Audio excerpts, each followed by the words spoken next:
यहूदा की पत्री, पहला अध्याय।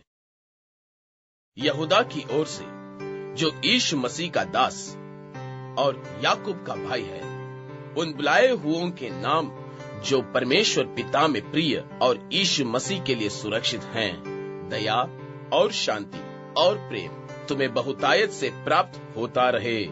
हे प्रियो, जब मैं तुम्हें उस उद्धार के विषय में लिखने में अत्यंत परिश्रम से प्रयत्न कर रहा था, जिसमें हम सब सहभागी हैं, तो मैंने तुम्हें यह समझाना आवश्यक जाना कि उस विश्वास के लिए पूरा यत्न करो जो पवित्र लोगों को एक ही बार सौंपा गया था, क्योंकि कितने ऐसे मनुष्य चुपके से हम में आ मिले हैं, जिनके इस दंड का वर्णन पुराने समय में पहले से ही लिखा गया था।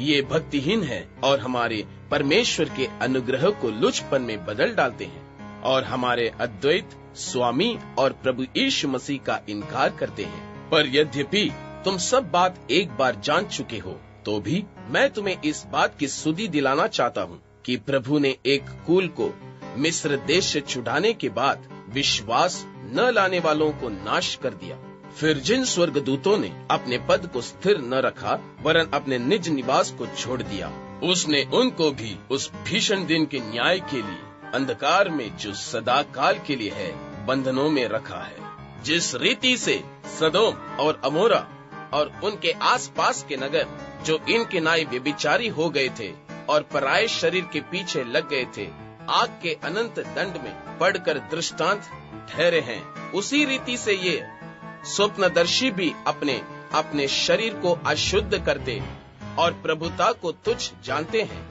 और ऊंचे पद वालों को बुरा भला कहते हैं। परंतु प्रधान स्वर्गदूत मिकाईल ने, जब वो शैतान से मूसा की लोथ के विषय में वाद विवाद करता था, तो उसको बुरा भला कह के दोष लगाने का साहस न किया, पर यह कहा कि प्रभु तुझे डांटे।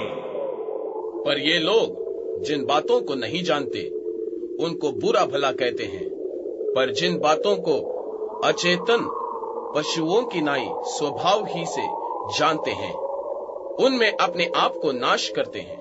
उन पर हाय कि वे कैन की सी चाल चले और मजदूरी के लिए बिलाम की नाई भ्रष्ट हो गए हैं और कोरह की नाई विरोध करके नाश हुए हैं।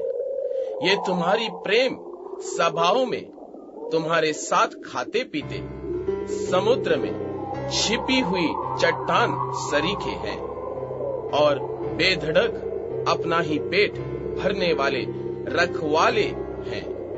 वे निर्जल बादल हैं जिन्हें हवा उड़ा ले जाती है, पतझड़ के निष्फल पेड़ हैं जो 2 बार मर चुके हैं और जड़ से उखड़ गए हैं। ये समुद्र के प्रचंड हिलकोरे हैं जो अपनी लज्जा का फेन उछालते हैं। ये डावाडोल तारे हैं जिनके लिए सदा काल तक घोर अंधकार रखा गया है। और हनोक ने भी, जो आदम से 7वीं पीढ़ी में था, इनके विषय में यह भविष्यवाणी की कि देखो, प्रभु अपने लाखों पवित्रों के साथ आया कि सबका न्याय करे और सब भक्तिहीनों को उनके अभक्ति के सब कामों के विषय में जो उन्होंने भक्तिहीन होकर किए हैं और उन सब कठोर बातों के विषय में जो भक्तिहीन पापियों ने उसके विरोध में कही हैं, दोषी ठहराए। ये तो असंतुष्ट, कुड़कुड़ाने वाले और अपने अभिलाषाओं के अनुसार चलने वाले हैं और अपने मुंह से घमंड की बातें बोलते हैं और वे लाभ के लिए मुंह देखी बढ़ाई किया करते हैं। पर हे प्रियो, तुम उन बातों को स्मरण रखो जो हमारे प्रभु यीशु मसीह के प्रेरित पहले कह चुके हैं। वे तुमसे कहा करते थे कि पिछले दिनों में ऐसे ठट्ठा करने वाले होंगे जो अपने अभक्ति के अभिलाषाओं के अनुसार चलेंगे। ये तो वे हैं जो फुट डालते हैं, ये शारीरिक लोग हैं जिनमें आत्मा नहीं।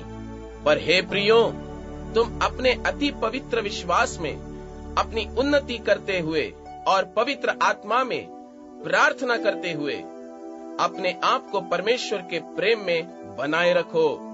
अनंत जीवन के लिए हमारे प्रभु यीशु मसीह की दया की आशा देखते रहो और उन पर जो शंका में है दया करो और बहुतों को आग में से झपट कर निकालो और बहुतों पर भय के साथ दया करो, वरन उस वस्त्र से भी घृणा करो जो शरीर के द्वारा कलंकित हो गया है।